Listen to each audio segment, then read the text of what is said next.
Magkano po babayaran ko para makalabas na ako ng ospital? Nasa 50,000 pesos po, tay. Ang mahal naman. Akala ko ba libre na? Wait, eto ang proof. Zero balance billing. Sige po, tay. Zero billing na po kayo. Pwede na kayo makauwi. Wow! Tao po, pabili. Ano po yun? 1 kilong bigas nga yung pinakamura. Magkano to? Pinakamura na po yan, 45 pesos. Akala ko ba may tig 20 pesos na?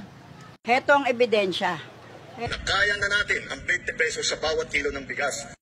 Okay po, Nay. 20 pesos na lang yan. Sir, bakit po hindi nadagdagan ng sahod ko eh? Lagi po akong overtime dito sa school. Ma'am, wala namang bayad ng overtime sa teacher.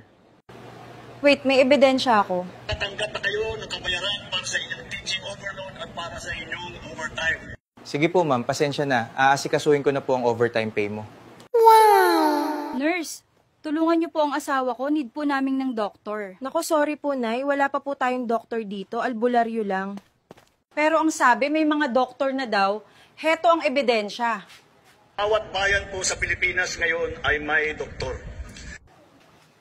Nandito na po ako, Nay. Ako na po ang bahala.